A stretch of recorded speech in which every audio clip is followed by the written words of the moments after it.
Hello everyone. Today I am going to explain you the fourth chapter of your economics book, and that is globalization and the Indian economy. In this chapter I am going to explain you the meaning of globalization, impact of globalization in Indian economy. So let us begin with the meaning of this word. What is globalization? Globalization is the process of rapid integration and interconnection of different countries of the world. So globalization एक ऐसी process है जिसकी वजह से different countries world की एक दूसरे के नज़दीक आ रही हैं, इंटरकनेक्ट हो रही हैं. अब so many reasons are behind that. So many factors are behind that rapid integration of different countries of the world. First is technology, or you can say trade, MNCs. These many factors helpful for the process of globalization. So in this chapter that we are going to read, in the beginning of the text it is given that how consumers in the market nowadays get the choices of productions or products because of this globalization. So here it is given that as consumers in today's world, some of us have a wide choice of goods and services before us. What we are seeing nowadays, that as a consumer we have a choices of a same product. The latest models of digital camera, mobile phones, television made by the leading manufacturer of the world are within our reach. And it is only because of globalization. Because what is globalization? Globalization is the interconnection of the countries of the world. सो ऐसी भी चीज़ें जो बाहर countries में बनी हुई हैं वो हम अपनी कंट्री की मार्केट्स में देख सकते हैं, and it is only because of process of globalization. Now the latest models of digital camera, mobile phones, televisions made by the leading manufacturers of the world are within our reach. Every season, new models of automobiles can be seen on Indian roads. Up there, they have explained that nowadays we will be able to see that different models of cars in the Indian roads. It's only because of globalization. अब वो दिन चले गए हैं जब हम Indian roads पर सिर्फ एम्बेसडर्स और फिएट्स को देखा करते थे. Now Indians are buying cars produced by nearly all top companies in the world. Indians are able to buy those products and it is only because of process of globalization. Today, Indians are buying cars produced nearly all the top companies in the world. A similar explosion of brands can be seen for many other goods. Up it is not only in the field of automobiles that Indian consumers are able to get the different products, but it is not only in automobiles but also in other goods like shirts, to television, to processed fruit juices. यानी हर किस्म की जो चीज़ें हैं वो market में एक से ज़्यादा ब्रांड्स की नज़र आने लगी हैं. It's only because of globalisation. Such a wide-ranging choice of goods in our market is a relatively recent phenomena. अब ये जो चीज़ है वो अभी के कुछ सालों में ही हमें देखने को मिली है. अगर हम इससे पहले की बात करें तो हम ये देखते थे कि कुछ डिकेड्स पहले हमारी कंट्री में इतनी ज़्यादा चॉइसेस नहीं होती थी. This is the reason why they had written that it is not the recent phenomena, it is a recent phenomena, and you wouldn't have found such a wide variety of goods in Indian market even 2 decades back. कि अगर हम 20 साल पहले की बात करें तो इतनी ज़्यादा चॉइसेस, अब क्योंकि ये बुक बहुत पहले लिखी जा चुकी है एंड नाउ नियर अबाउट हम 2 डेकेड्स नहीं बोलेंगे इसे, हम इसे 3 डेकेड्स के करीब की बात करेंगे जब 1991 में हमारी गवर्नमेंट ने ट्रेड बैरियर्स को हटा दिया था. वो हम आगे इस चैप्टर में पढ़ेंगे. In a matter of years, our markets have been transformed, and it is only because of globalization that now our markets have been transformed, कि बिल्कुल बदल चुकी हैं। अब हमारी मार्केट्स में एक ही प्रोडक्ट के कई ब्रांड्स की चीज़ें हमें देखने को मिलती हैं। How do we understand these rapid transformations? अब इस चैप्टर में हमें यही पढ़ना है कि ये इतनी तेज़ी से, रैपिड मीन्स तेज़ी से, इतनी ट्रांसफॉर्मेशंस कैसे हुई, how it is possible, and how are these changes affecting the lives of the people, that we are going to read in this chapter, and we find out the answers of these questions in this chapter. Now in the next page it is given production across countries. Up there they have given some reasons behind the process of globalization. One factor of globalization is MNC. That because of MNC it is possible that now different countries of the world are interconnected, कि MNCs की वजह से, multinational corporations की वजह से different countries जो हैं world की, वो एक दूसरे से इंटरकनेक्ट हो रही हैं, इंटरलिंक्ड हो रही हैं. अब how it is possible, what is MNC and how they works, that we are going to read in this part, production across countries. कि जब एक से ज़्यादा कंट्री में कोई कंपनी प्रोडक्शन करती है तो उस कंपनी को हम क्या बोलते हैं, MNC बोलते हैं. तो that we are going to read in this part. Until the middle of the 20th century, production was largely organized within the countries. What crossed the boundaries of these countries were raw materials. कि अगर हम middle of 20th century तक देखें तो हम ये देखते हैं कि एक कंट्री की एक कंपनी एक से ज़्यादा कंट्रीज़ में अपना माल भेजा करती थी. एंड क्रॉस द बाउंड्रीज़ यानी अपनी कंट्री से बाहर क्या जाता था, या तो रॉ मटेरियल जाता था, फूड स्टफ़ जाता था, या कोई भी तैयार माल जाता था, फिनिश्ड प्रोडक्ट जाता था. For example, colonies such as India exported raw material and food stuff, imported finished goods. जैसे colonies जब हम थे, एज अ कॉलोनी थे ब्रिटिशर्स की, तो हमारी कंट्री से रॉ मटेरियल जाता था, फूड स्टफ़ भी जाता था, इवन कुछ फिनिश्ड गुड भी यहाँ से जाया करता था. तो उस कंपनी को हम मल्टीनेशनल कंपनी नहीं कहेंगे. हम मल्टीनेशनल कंपनी किसको बोलेंगे, जो प्रोडक्शन एक से ज़्यादा कंट्री में करती है. यहाँ पर क्या हम देख रहे हैं कि एक कंपनी है जो एक कंट्री में प्रोडक्शन कर रही है और अपने सामान को बाहर भेज रही है.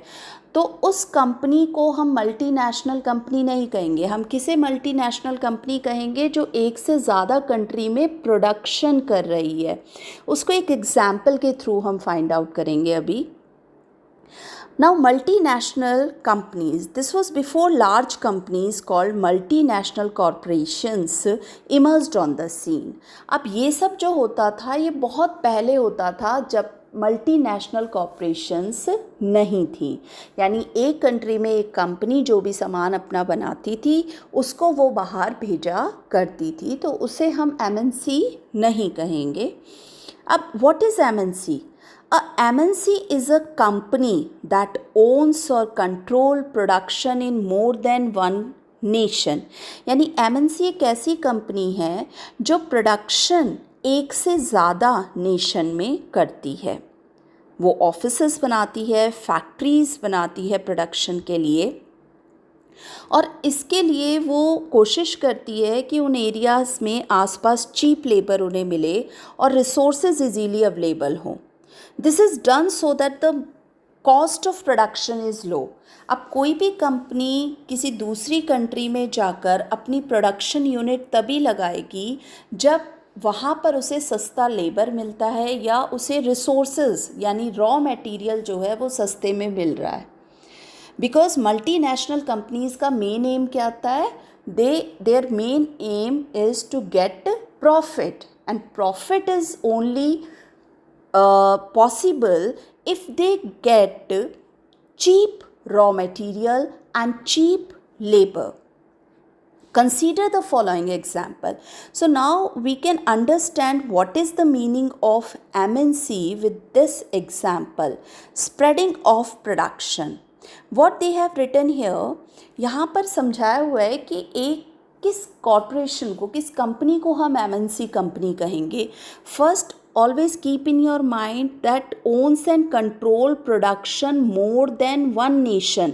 जो एक से ज़्यादा नेशन में प्रोडक्शन करती हैं companies, those companies are called MNCs. With the help of this example, there they explain a large MNC producing industrial equipment. अब यहाँ example दिया हुआ है कि एक कंपनी है और वो इंडस्ट्रियल इक्विपमेंट बनाती है, यानी कोई भी there they have not explained which kind of equipment, किस तरह के औजार वो बना रही है, कोई इंडस्ट्रियल इक्विपमेंट बनाती है. अब ये जो कंपनी है ये डिज़ाइन करती है अपने प्रोडक्ट्स को यूनाइटेड स्टेट्स में, क्योंकि ये यूनाइटेड स्टेट की ही कंपनी है, and then has the components manufactured in China. अब वो जो डिज़ाइन किया वो मैन्युफैक्चर कहाँ पर किया? चाइना में. ठीक है, अब एक प्रोडक्शन यूनिट उन्होंने कहाँ लगा ली? चाइना में. डिज़ाइनिंग कहाँ हो गई? United state. These are then shipped to Mexico. After then जब यहाँ मैन्युफैक्चरिंग हो गई उन प्रोडक्ट्स की, तो उन्हें फिर जहाज़ों में लादकर कहाँ पहुँचाया गया? मैक्सिको एंड ईस्टर्न यूरोप, जहाँ पर इन प्रोडक्ट्स को असेंबल किया गया, यानी छोटे छोटे पार्ट्स चाइना में बनाए गए, क्योंकि वहाँ रॉ मटेरियल सस्ता मिल रहा था, चीप लेबर मिल रही थी. लेटर ऑन उसे फिर मैक्सिको और ईस्टर्न यूरोप में भेजा गया और वहाँ पर उसे असेंबल कर दिया गया उस मशीन को, और उसका जो एक फिनिश प्रोडक्ट था वो बनकर तैयार हो गया. अब बिकॉज़ ये जो ईस्टर्न यूरोप है और मैक्सिको है, तो यहाँ ये किससे जुड़े हुए हैं? सी रूट से जुड़े हुए हैं, तो डिफरेंट कंट्रीज़ में उन्हें अपने सामान को पहुंचाना इजी हो गया. तो एक यूनिट उन्होंने कहाँ पर लगाई? मैक्सिको एंड ईस्टर्न यूरोप में, where they assemble the product, क्योंकि वहाँ पर भी उन्हें चीप लेबर मिल गया, तो और साथ में ट्रांसपोर्टेशन उनके लिए इजी पड़ गया. This is the reason why they establish there one of the production unit in Mexico and eastern Europe. And then they sold all over the world. Meanwhile, the company's customer care center, they also established one customer care center in India. So there, from with this example, we come to know that this company of United States work in China, works in Mexico and Eastern Europe, and also work in India. So this is the reason why this company is called MNC, because it owns and control production from more than one nation. So this company is called MNC. MNC के लिए हमेशा mind में क्या रखेंगे कि ऐसी companies जो एक से ज़्यादा कंट्री में अपनी प्रोडक्शन यूनिट लगाती हैं. Now we come to the next page. In this example of MNC, now this example is explained here that why we call this company a MNC company. What is the reason behind that? That is explained here. In this example, the MNC is not only selling its products globally. अब इस example में हमने ये देखा कि एक MNC सिर्फ अपने प्रोडक्ट्स को ही ग्लोबली सेल नहीं कर रही है, बल्कि वो प्रोडक्ट्स को ग्लोबली बना भी रही है. दैट मीन्स कि ऐसा नहीं है कि कंपनी एक जगह बनी और उसने ग्लोबली अपने माल को डिस्ट्रीब्यूट किया, बल्कि हमने इसमें ये देखा कि उसने जगह जगह जाकर उस सामान को बनाया और उसे ग्लोबली भी उन्होंने स्प्रेड किया, बेचा मार्केट में. As a result, production is organized increasingly complex ways. इस तरह से प्रोडक्शन जो थी वो बहुत अच्छे से ऑर्गेनाइज्ड की गई, जटिल तरीके से. Now the production process is divided into small parts and spread out across the globe. In the above example, China. What is the reason behind why they established their unit in China? That is given here, and these questions will come in 1 marks questions also. That why mostly companies, some companies establish their production unit in China. What is the reason behind that? The reason is cheap manufacturing location. क्योंकि कोई भी MNC क्या देखती है कि cheap manufacturing location उसे मिले जहाँ पर सस्ते में उसका सामान बन सके. मैक्सिको और eastern Europe are useful for their closeness to market. उन्होंने वहाँ क्यों लगाई, असेंबल क्यों कराया प्रोडक्ट? क्योंकि वो क्लोजनेस है मार्केट से. अगर एक कंट्री अपनी जगह पर सामान बनाएगी और फिर उसे अपनी कंट्री से दूर दराज के इलाकों में भेजेगी, तो वहाँ पर उसको काफ़ी ट्रांसपोर्टेशन का खर्चा झेलना पड़ेगा. और उन्होंने मैक्सिको में में और यहाँ ईस्टर्न यूरोप में उसको इसलिए इस्टेब्लिश किया ताकि इजीली कनेक्टिविटी हो सके उसकी मार्केट्स में, यूएस और यूरोप की। नाउ इंडिया हैज़, और इंडिया में उन्होंने कॉल सेंटर क्यों इस्टेब्लिश किए? Because Indians have skilled engineers who can understand the technological aspects of production, जिनको पता है कि प्रोडक्शन किस तरह से इजीली होती है, इतने इंजीनियर्स यहाँ पर हैं। And it also educated English speaking youth there. So this is the reason why they established their customer care services center in India. And all this probably can mean 50-60% cost saving. Up because of this, because they established their production unit in more than one nation, this is the reason why they are able to secure some money near about 50-60% cost saving, कि जितना उन्हें लगाना पड़ता अगर वो एक ही जगह पर प्रोडक्शन करते तो उन्हें ज़्यादा लगाना पड़ता। इस तरह जगह जगह प्रोडक्शन करने की वजह से उन्हें 60-50% की जो उन्हें पैसा लगाना पड़ा वो कम पड़ा, उनकी सेविंग हो गई। Now the advantage of spreading out production across the borders to the multinational can be truly immense. इस तरह से एक से ज़्यादा कंट्री में प्रोडक्शन यूनिट को लगाना सही लगता है बिकॉज उससे काफ़ी फ़ायदा होता है। Now interlinking production across countries, अब इस तरह से प्रोडक्शन जो है वो इंटरलिंक होती है डिफरेंट कंट्रीज़ में। अब there they have given the example that how MNCs work in different countries of the world. 3 ways are given here, that by joining hand with the other country's company, by buying local companies, or by placing order. These are the 3 ways that MNCs work in other countries. कि MNCs दूसरी country में जाकर work किस तरह से करती हैं। 3 तरीके होते हैं उनके। एक तो होता है कि वो दूसरी कंट्री में जाकर किसी कंपनी के साथ पार्टनरशिप कर ले। दूसरा तरीका होता है कि वो दूसरी कंट्री में जाए और वहाँ कोई कंपनी जो बहुत मतलब बिल्कुल लॉस में जा रही है उसको वो ख़रीद ले। या एक और तरीका होता है कि कहीं की प्रोडक्शन बहुत अच्छी हो रही है तो वहाँ पर ऑर्डर प्लेस करे और फिर वहाँ से सामान लाकर अपना ब्रांड नेम लगाकर और उसको डिफरेंट कंट्रीज़ में बेचे। सो bye 3 ways MNCs work that is given in your book. First is by placing order, by buying other companies, or by joint venture. These are some ways that MNCs work in different countries of the world. So let us begin with it. In general, MNCs set up production where it is close to markets. The first they are given that mostly what they keep in their mind while establishing their unit in different countries of the world. What MNCs keep in their mind first is that is closeness to the market, where there is a skilled and unskilled labor available at low cost, where the availability of other factors of production is assured.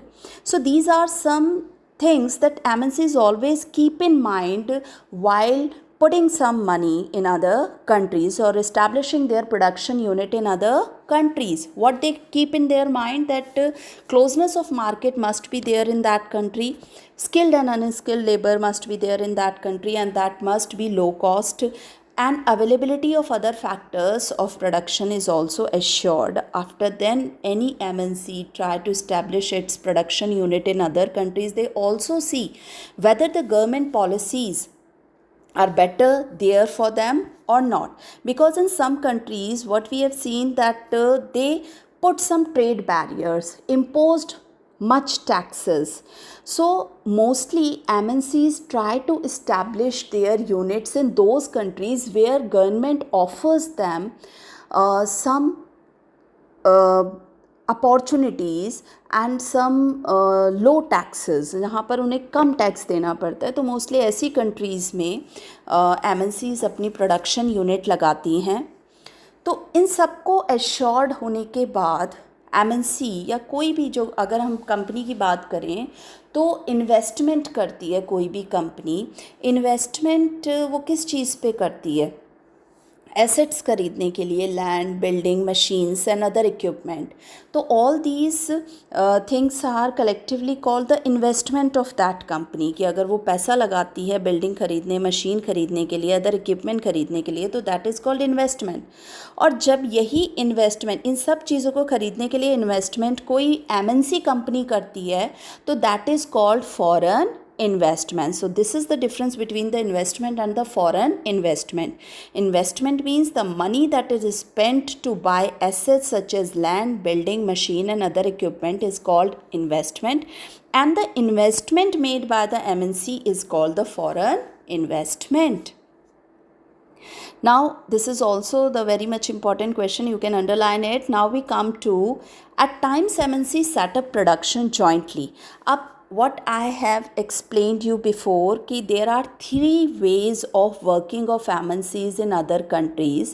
First is, अब यहाँ first example दिया हुआ है, by jointly venture, by joint venture, by jointly join their hand with other local companies of the country. अब उसका example यहाँ दिया हुआ है कि अगर कोई एमएनसी ये देखती है कि दूसरी कंट्री में जाकर वो किसी कंपनी के साथ पार्टनरशिप करती है, तो इससे उस लोकल कंपनी को दो तरह के फ़ायदे होते हैं। That also come in 3 marks questions, कि किस तरह से लोकल कंपनी हेल्पफुल होती है एमएनसीज़ की इन्वेस्टमेंट। फर्स्ट इज़ कि एक तो मनी प्रोवाइड हो जाती है उन्हें एडिशनल इन्वेस्टमेंट के लिए उस लोकल कंपनी को, और सेकेंडली अगर उस एमएनसी की अपनी कंट्री में कोई अच्छी मशीन है उस प्रोडक्शन से रिगार्डिंग, तो वो भी उन्हें अवेलेबल सस्ते में हो जाती है। So these are the two fold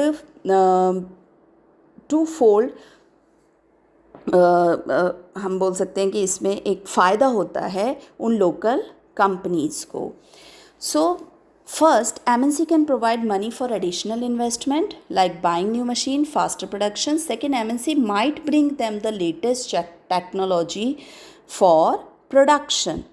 Now, अब what is the example of it? अब इसका example यहाँ पर दिया हुआ है, जब joint venture किस तरह से हुआ हमारी कंट्री की अगर हम बात करें। लाइक एग्जाम्पल है Ford Motors an American company. एक फोर्ड मोटर अमेरिकन कंपनी थी और वर्ल्ड की largest automobile manufacturing production unit थी। 26 कंट्रीज़ में इसने अपने आप को इस्टेब्लिश किया हुआ था। फोर्ड मोटर्स जब इंडिया में आई 1995, और यहाँ आकर उसने नियर अबाउट 1700 करोड़ रुपीज़ का एक प्लांट लगाया चेन्नई में। और ये किसकी वजह से संभव हो पाया? With the collaboration with Mahindra and Mahindra, a major Indian company, जो सिर्फ क्या प्रोड्यूस करती थी? Jeeps and trucks etcetera. लेकिन 2004 तक फोर्ड मोटर वो selling 27,000 cars in Indian market में उसने इन कार्स को सेल किया। ऑन द अदर हैंड, क्योंकि उसने अपनी प्रोडक्शन यूनिट को चेन्नई में लगाया हुआ था, तो यहाँ से उन्होंने समझा कि यहाँ से हम वर्ल्ड में डिफरेंट कंट्रीज़ में भी भेज सकते हैं कार्स को। तो near about 24,000 cars were exported from India to South Africa, Mexico and Brazil. It was easy from there with the help of sea routes. Now the company wants to develop Ford India as a component supplying base for its other plants also. What they had started, that they started production of their company in India because it is helpful for them, because cheap labor is available there and transportation is easily available there to exporting their material to other countries. So this is the one way of working with other companies of the countries. That first is by joint venture. Now this is the most important route for MNC's investment. Second one, that is by buying up local companies. एक और तरीका है MNC's के work करने का, और वो क्या तरीका है? लोकल कंपनीज को खरीद लेना। Now MNC's investment is buy up a local companies and then to expand production. MNCs with huge wealth can quite easily to do so. कि कुछ एमएनसीज़ जो हैं इतनी ज़्यादा बड़ी हैं, इतना ज़्यादा वेल्थ है उनके पास कि वो इजीली ये काम कर लेती हैं। जैसे फॉर एग्जांपल दिया हुआ है, कारगिल फूड्स जो एक कंपनी थी अमेरिका की, उसने इंडिया की एक स्मॉलर कंपनी परख फूड को ख़रीदा। परख फूड एक लार्ज मार्केटिंग नेटवर्क था इंडिया में उस टाइम, जहाँ पर ऑलरेडी वो ब्रांड नेम था और लोग उसके पास कंज्यूमर्स भी बहुत थे। 4 रिफाइनरीज भी थी। कंट्रोल उनका किसको शिफ्ट हो गया? कारगिल को। Kargil it's now the largest producer of edible oil in India. Edible oil हम बोलते हैं जो खाने वाले ऑयल होते हैं हमारे, जिन्हें हम यूज़ करते हैं, with a capacity of 5 million pouches daily. तो इतने ज़्यादा प्रोडक्शन होने लगी उसमें because of that joint venture. And because of not joint venture, we call it that they buying up that Parak food company and they started manufacturing their product with their own Kargil Foods name. In fact, many of the top MNCs have wealth. Even यहाँ पर example दिया हुआ है कि MNCs की wealth sometime इतनी भी होती है जितनी कि किसी कंट्री की, डेवलपिंग कंट्री का बजट होता हो पूरा। तो बहुत ही बड़ा एनॉर्मस वेल्थ होती है एमएनसी के पास, बहुत पैसा होता है। There is another way also. अब 2 वेज हम कर चुके हैं। First is by joining hand, second is by buying up local company. This is the इसमें आता है कि सबसे कॉमन रूट क्या है एमएनसी इन्वेस्टमेंट का। कॉमन रूट क्या है? That is by buying up local company. और थर्ड वे क्या है? Large MNC in developed countries. Developed country की जो लार्ज एमएनसीज़ होती हैं वो ऑर्डर प्लेस करती हैं स्मॉल प्रोड्यूसर्स को। जैसे कि कोई गारमेंट बनाते हो, कहीं पर बहुत अच्छा कपड़ा कहीं पर बनता हो, या फुटवेयर जूते बनते हो, या कोई स्पोर्ट्स का मटेरियल बनता हो, तो वहाँ पर जाकर एमएनसी उन्हें ऑर्डर प्लेस करती है। लाइक यहाँ एग्जांपल दिया हुआ है कि women at home in Ludhiana making footballs for large MNCs के लिए वो बना रही हैं, क्योंकि यहाँ वो प्रोडक्ट मिलता है तो वो ऑर्डर प्लेस करते हैं। Everything they make available for them, बस उन्हें बनाकर सामान भेजना पड़ता है और उस पर वो अपना टैग लगाकर वर्ल्ड में बेचते हैं। The products are supplied to the MNC which then sell to other their own brand name to the customer. These large MNCs have tremendous power of determined price. अब ऐसी जो एमएनसीज होती हैं जो इस तरीके से वर्क करती हैं, उनके पास पूरा एक अधिकार होता है प्राइस डिटरमाइन करने का कि उस पर्टिकुलर प्रोडक्ट का क्या प्राइस होगा, किस तरह की क्वालिटी होगी, डिलीवरी कैसे होगी, लेबर कंडीशंस क्या रखी जाएंगी, डिफरेंट प्रोड्यूसर्स को किस तरह से, डिस्टेंट प्रोड्यूसर्स को किस तरह से वो कंट्रोल में करेंगे। सो ऑल दीज थिंग्स, ये जितना भी काम है वो कौन करेगी? एमएनसी डिसाइड करेगी। Now thus we see that there are the variety of ways in which the MNCs are spreading their production. Now अब तक हमने ये देख लिया कि बहुत सारे तरीके हैं जिस तरीके से एमएनसीज स्प्रेड करती है अपनी प्रोडक्शन को in various countries by setting up, अभी हमने किया, by setting up partnership local companies, by using local companies to supply, by closely competing with local companies और buying them up. MNCs are exerting a strong influence on production. इस तरह से MNCs की बहुत strong influence होती है production के ऊपर। As a result production is these widely disperse location is getting interlinked. इस तरह से जो प्रोडक्शन है वो इंटरलिंक्ड होती है different countries of the world की because of these MNCs. Now अब तक हमने किया कि व्हाट इज़ ग्लोबलाइजेशन क्या है, ग्लोबलाइजेशन को स्प्रेड करने के लिए डिफरेंट फैक्टर्स क्या हैं, in which we have done MNCs एक मोस्ट इम्पॉर्टेंट फैक्टर है टू एनहांस द ग्लोबलाइजेशन को बढ़ाने के लिए, उस प्रोसेस को बढ़ाने के लिए एमएनसीज वर्क किस किस तरीके से करती हैं डिफरेंट कंट्रीज़ में वर्ल्ड की। And now we move to foreign trade and integration of markets की फॉरेन ट्रेड की वजह से, यानी जो फॉरेन का व्यापार है उसकी वजह से इंटीग्रेशन कैसे होती है मार्केट्स की, that we are going to read in this part. कि जब से फॉरेन ट्रेड को आज़ादी मिल गई है, यानी हमारी कंट्री में फॉरेनर्स को ट्रेड करने की स्वतंत्रता मिल गई है, तो मार्केट्स भी इंटरलिंक हुई हैं। For a long time foreign trade has been the main channel connecting countries, कि बहुत टाइम तक हमने ये देखा कि फॉरेन ट्रेड एक मेन चैनल था फॉर कनेक्टिंग डिफरेंट कंट्रीज़।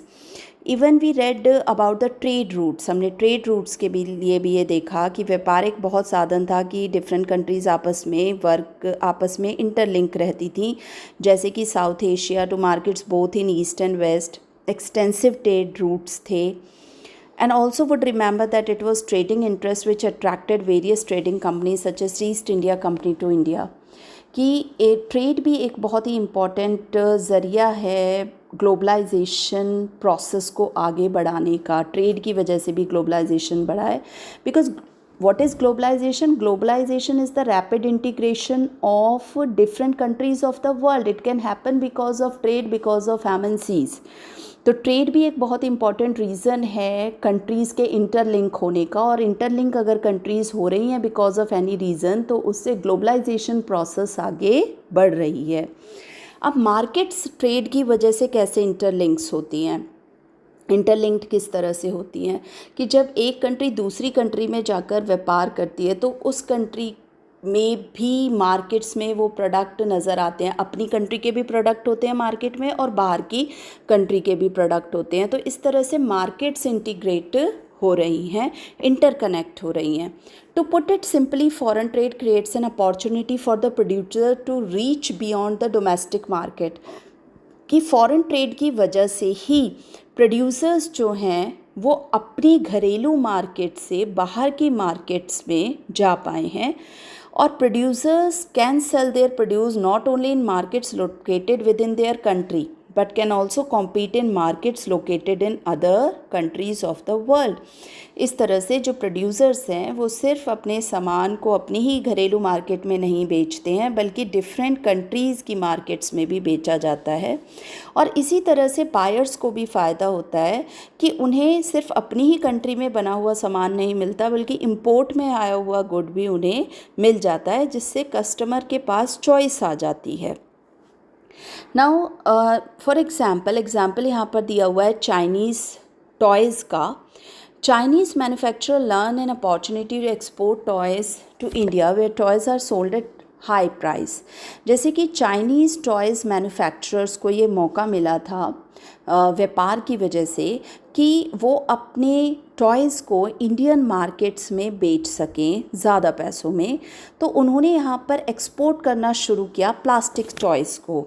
अब इंडियन टॉयज़ मार्केट जो थी वो पूरी तरह कोलैप्स हो गई थी बिकॉज ऑफ दैट, क्योंकि चाइनीज़ टॉयज़ जो थे उनके नए नए डिज़ाइंस थे और वो सस्ते में मिलते थे। On the other hand India में के जो टॉयज़ होते थे वो बहुत महंगे थे। तो नियर अबाउट एक ही साल के अंदर अंदर 70 to 80% ऑफ टॉय शॉप्स जो थी वो पूरी तरह रिप्लेस हो गई चाइनीज़ टॉयज़ से। तो यहाँ toys are now cheaper in the Indian market than earlier. Toys जो थे, अब इससे फ़ायदा हो गया कंज्यूमर्स को कि सस्ते में मिलने लगे टॉयज़। अब what is happening here as a result of trade, अब इस रिज़ल्ट ऑफ ट्रेड की वजह से, ये जो व्यापार हुआ उसकी वजह से मार्केट्स इंटरलिंक हुई, और एक मार्केट का, एक कंट्री की मार्केट का सामान दूसरी मार्केट में गया और वहाँ पर उसने कंपटीशन किया। चाइनीज़ टॉयज़, अब ये पॉसिबल किसकी वजह से हो पाया? ट्रेड की वजह से। तो ट्रेड की वजह से क्या होती है? मार्केट्स इंटरलिंक होती हैं। और trade on the other hand एक क्या चीज़ में किसको आगे बढ़ाता है? ग्लोबलाइजेशन प्रोसेस को आगे बढ़ाता है। Chinese toys came into the Indian markets in the competition between Indian and Chinese toys. Chinese toys prove better. Indian buyers have a greater choice of toys at lower prices. For the Chinese toys market, this provides an opportunity to expand business. The opposite is true for Indian toy makers. अब क्योंकि Chinese toy makers को तो उससे बहुत ज़्यादा फ़ायदा हुआ, on the other hand वो अपोजिट किसके लिए हुआ? इंडियन टॉय मेकर्स के लिए, और बहुत ही डिज़ास्ट्रस रहा। उनकी मार्केट जो थी वो बिल्कुल ख़त्म हो गई। अब नाउ नेक्स्ट टॉपिक अभी हम यहाँ पर देखेंगे कि how that foreign trade is helping in connecting the market in general. With the opening of trade, goods travel from one market to another, choice of goods in the market rises. कि एक market से दूसरी market में अगर सामान जाता है तो ऑब्वियस है वो गुड्स की चॉइस जो है वो कंज्यूमर के पास बढ़ जाती है. Prices of similar goods in two markets tend to become equal and producer, अब ऑब्वियस है कि अब जो दूसरा मार्केट में वैसे ही टॉयज़ रखे हुए हैं तो वो सिमिलर करने की कोशिश करेंगे दूसरे टॉयज़ के साथ. अगर हम टॉयज़ का ये एग्जांपल यहाँ पर लें तो चाइना से टॉय आए तो हमारी कंट्री के जो टॉय मेकर्स थे उनका बिज़नेस जब ठप होने लगा तो उन्होंने भी अपने टॉयज़ के प्राइस को सस्ता कर दिया, तो कंज्यूमर्स को उससे फ़ायदा हो गया. अब इस तरह से ये जो ट्रेड है, ट्रेड की वजह से अब कंपटीशन कर सकते हैं प्रोड्यूसर्स हज़ारों मील दूर बैठे हुए भी, क्योंकि उनका कंपटीशन कौन कर रहा है, उनका प्रोडक्ट कर रहा है अदर मार्केट्स में जाकर दूसरे प्रोडक्ट्स के साथ. नाउ फॉरेन ट्रेड दस रिजल्ट्स इन कनेक्टिंग द